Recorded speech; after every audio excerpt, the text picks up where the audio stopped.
First things, to anybody that is out there struggling, feeling really low, I want you to know you're not alone, and that there are support services and people that can take you from places of extreme lows and suicidal ideations to a place of fulfillment and rebuilding your life. So I posted this morning on Instagram and I said, I'm going to have a good day today. I just wanted to own it. Like, it's my prerogative. Today's going to be a good day. And as I clicked share story, I thought, I welcome someone to challenge that and say, well, how can you say that? Or how do you do that? Because it's not from an arrogant or self-inflated, convoluted, unrealistic space. There might be moments in the day that are not great. Something sad, terrifying, petrifying could happen. Those moments don't get to determine whether my day is good or bad. It's my perception and beliefs around the events that decide. So I said, I'm going to have a good day. And damn, so far it's nearly 2:00 on a Friday. And it's a good day. It's a very good day. Then I thought, let me tell people how and why I get to decide, because I've done the work. I've done the work to be able to have a choice and decide if today is a good day. Let's write a post about it. And I drafted a reel. I drafted a video for a reel of me walking in nature and then walking on Southend Pier. Walking in nature was when I was reconnecting and having a bit of a low mood one day. So I was like, get the kids out. Walking in nature just immediately gets me recalibrated in flow. And then the second video is me in Southend on an anniversary of a very sad time and a traumatic time. The death of somebody is our place of remembrance. So again, in that moment, I'm appreciating that I get to be here when this other person does not. Now, why is this important? People can see the squares on Instagram, can see the Facebook profiles, and they might assume that person's got it lucky. If they do the work, they don't know what my life is like. Their life is not as hard as mine. But we are all struggling. Every day, each of us are overcoming some type of struggle, whether it's internal, external. And it's our thoughts and our mindset that get to choose how we will ride through, overcome that challenge. And I thought, okay, it just came to me. I was like, I'm just going to be honest. So for a few weeks, I considered whether I would talk about self-harm, because there was self-injury day, like a national self-injury day, UK in self-injury day 2 weeks ago. But I just wasn't in the space for it, so I wasn't ready for it. So in sharing why I get to choose that I had a good day, I had to share there's been a lot of not good days. There have been a lot of times where I didn't want to continue life. I didn't want to continue struggling. I didn't want to continue trying. Did I want to access help? Yes. Did I know how? No. When I knew how to access help, was I going to do it? Maybe not. Was I self-sabotaging, procrastinating, putting it off? Yes. Did I sit in those feelings longer because that's all I knew? Yes. Growing up as a South Asian woman is very challenging. We have intergenerational trauma, so sets of beliefs passed down to us from our parents. Fight or flight response, so even now when I'm doing the video, maybe I'm shallow breathing. And Neat Nutrition, my company, wasn't born from roses and money and affluence and silver spoons. It was born of my pain and my refusal to continue in the same cycles that I'd been in for 30 years. So suicidal ideations, I can remember as far back in childhood, through to teenager, through adolescence into adulthood. My siblings know about this. My mum knows about this. Then after children, postnatal depression, another really significantly difficult period of time. My family knows about this. And eventually one day my children will, whether they ask about why you got those marks on your arm or another question. And I will never be shy to have age-appropriate conversations around our truth, our journey, our struggles, right? Everybody struggles. How do you bring balance to the gram? How do you bring balance to the squares where you can show somebody that you have bad days, bad moments? How?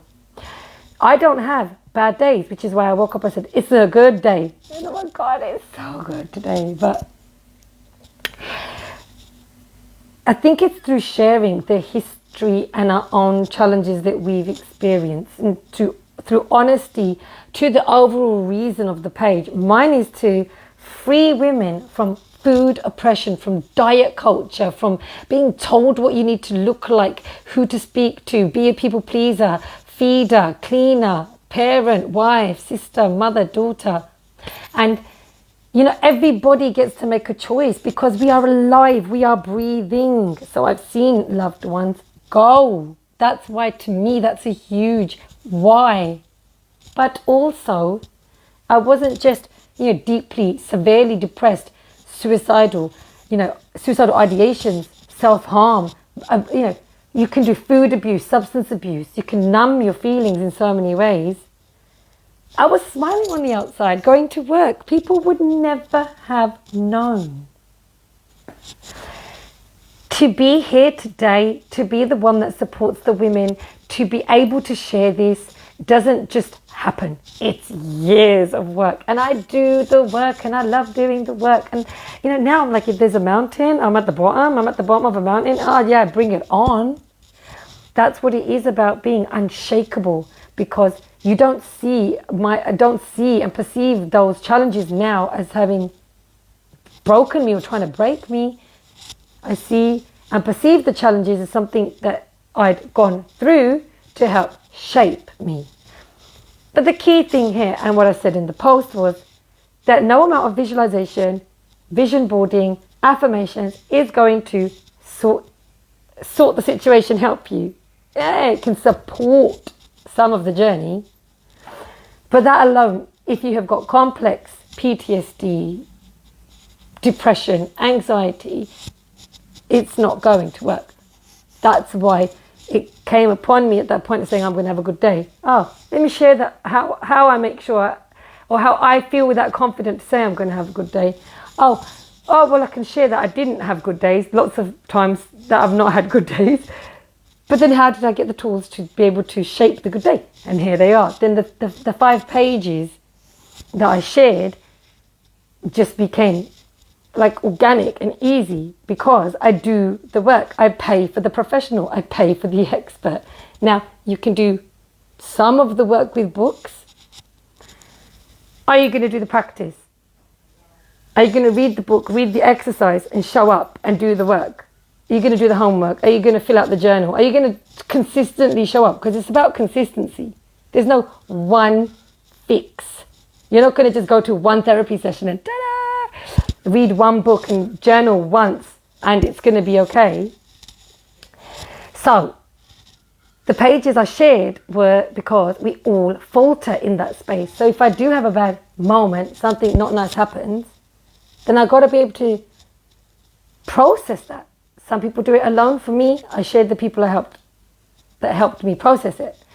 And last year, that was my therapist because she's amazing. We did brain mapping, amongst other things, because if I felt blocked or felt that when I was talking to someone, things were coming up for me and I'm responding to it in a negative way, my behavior is a reflection of me. That person isn't doing it to upset and hurt me. That's somebody's behavior. My perception is my choice. So when I don't feel like I have a choice, I'm like, oh, this person's really pissing me off. I don't like when they're near, what they say, what they do. Then I go to Helen and resolvedrm.com, www.resolvedrm.com. And they'll be in the links in the chat. So I go to her, say, Helen, like something's coming up for me. It's not nice. I feel anxiety in my chest, or I feel it in my back. I feel nausea, whatever it might be. I have a professional to go to work through that. And then equally someone that reiterates this work. So I talked in my Telegram broadcast today about the right and left side of the brain. I didn't know some of this stuff. Helen told me, Rav, you're not going to be great in your business if you're living on one side of the brain and you're not accessing the creative right side, where you feel more, in tune with what you want to do. So slow down. What? We don't know. Some of us don't know how to slow down. Like even when I talk sometimes. That looked like for me, not working as much, being more structured in my time, disciplining my diary. I can't just slow down and hope, or if I'm not working, hope I'm going to feel better, because even if you've got 0 appointments in your diary, you can still feel overwhelmed, which is why I went to Helen. I felt like everything was a sand timer. Every day was like, Discipline in the diary, which takes effort, work, recommended through my therapist, is effort, which then leads to that freedom or perceived freedom. And then I mentioned Gurpreet at Intuitive Knowledge. On Instagram, it's at intuitive.knowledge. Because as an NLP practitioner, it's like, Rav, what's going on? Okay, let's sit with that. What's coming up for you? And then just help me process, like in the business when I'm like, or if I'm like angry at my husband or something, like, I'm not going to just like stifle it down, and I'm not going to go lash out and just create this conflict of, I just keep, I'm a process how I feel. And for that, your emotions override your logic. So sometimes you need someone to come in and just be like, like. And I talked about Limitless by Priya, who I started with in January 2021. For what I didn't realize at the time was this like whole healing journey around bereavement and loss of my brother-in-law. And I just kind of was so immersed in thinking about supporting my husband because it was his brother, my sister-in-law, and people around me. I felt like I'm fine. I've got a good support network. I'm good. And I was out of flow. Like, just, how am I going to give to my clients if I'm just no? So working with Priya helped me learn the art of visualization, of meditation, and essentially slowing down and just taking a minute and connecting with other women that are not your professional or personal contacts. 'Cause sometimes you just need a completely new and different insight. And I also mentioned Tashleen, so Liliasa Coaching. Again, it'll be in the comments. Because once I'd spent that time healing last year, physically, mentally, and financially investing, that financial aspect is so important because you're putting money and a commitment and an energy transaction to what you want to achieve. If it's free, are you going to turn up? Are you going to show? Are you going to do the work? The work. When I felt ready and I was like, I want to get back into my group coaching again, I'm ready.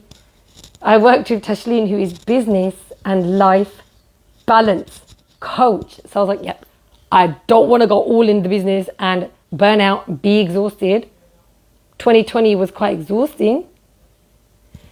But equally, I don't want to be now, as it were, in 2021 where I'm ready, you're not ready, ready, you're not ready.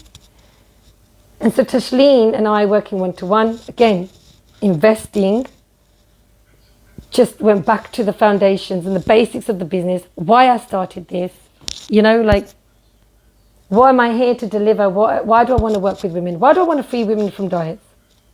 Why can't, I let just women go on their diets? What is it about that? And for me, it's the encroachment of freedom. It's like we have intuitively senses for when we're full and when we're stuffed. we have things that we can do instead of binge eating when we're really pissed off, upset, distraught, hurt, grieving. Comfort eating, emotional eating is part of that. Doesn't have to be all of that. So why? To free the women of the oppressive thoughts, to clear the space so they can actually make space for themselves. When we make time for ourselves and we feel fulfilled, then we naturally will have improved and better relationships with the loved ones around us. That's not enforcing an ideology on somebody. That is not pushing your view on somebody. You know, that's just listening and learning and reflecting. So the coaching isn't meal plans and telling you what to do. It's literally self-acceptance and self-love. I'm doing the same for myself through my coach. I was like, Tashleen, I need to get my routine back on. Tashleen, I need to get the balance. Tashleen, I need to just improve my confidence around the work. And she just... That's why I woke up today, because I had a call with Tashleen yesterday in the sanctuary, and I love the name sanctuary. And I shared with them how my glasses prescription has improved. So it's gone from like a -875 to 5. Like, that's a huge dip. The lady was like, it's very rare. Some of them were like, I'm not seeing this, I'm not seeing this, I'm not seeing this. And they're just buzzing. So I woke up to her, I was like, you get to choose. I'm going to have a good day today. Today's going to be a good day. And in choosing that good day, I've decided to share some people that I work with to help that, to facilitate that. And last and not least, in fact, save the best for last, my husband. Because he's put up with me through it. My husband and my family, they've seen this, they've seen the angry, the volatile, unstable, unhappy Rav. They have seen this, you know, the outwardly social, fun, bubbly Rav, who actually is, if I go and socialize, I feel depleted, I need to top up. There's a real introversion in that. Having a public profile does not mean that we are just out there socializing, having fun. Like, this stuff still requires an effort for us energetically. So friends and family and my husband, they just see. I think my husband received some of the worst of it, because in an intimate marital relationship where you're replicating behaviors that you might have had, life's hard. That for him is like, that's hard. So that's why I shared something so intimate and so profound with you this morning about suicidal ideations, about self-harming, about destructive behavior, self-deprecation, low confidence, low self-esteem. Because I don't just show up on your squares like this through gift, luck, or chance. It's work, and I like doing the work. I like to move towards who I want to be, and I like that I can be better as a coach because I do that. Thank you for all the messages that people have sent me. I was in tears. I was like, I'm not going to cry on this live. I'm not going to do that. There was tears because, like, I'm moved. Like, you feel that way about me, I feel that way about you. You're just sending things like, thank you for sharing that, Rav. Like, we really resonate. Like, if you're that woman sitting at home and just watching this or hearing this or seeing the post and you are scared and afraid, just know you can drop us a DM. And I work within boundaries, but I refer people to specialists all the time. I refer people to free helplines. I refer women to support groups, whatever it might be that you need. There's a space and there's a hope and there's a chance. So for that woman at home, that man at home, that person, that child, that teenager, anyone watching this, you're thinking, like, I hate life, I just don't know what to do, I'm stuck, I'm frustrated. Please reach out. Like, don't give up. I've been there and now I'm here. I'm running Neat Nutrition, and I'm hand on heart saying, I wake up, I pick and I choose, and I have the mindset to say, I'm having a good day. Let me help you find your good day. So I hope that shared a little bit around the stories to why I did that post today. Thank you everyone for being in my space and for sharing this journey with me. Please comment if you're watching a replay, #replay, and I'll get back to everyone. Let's connect.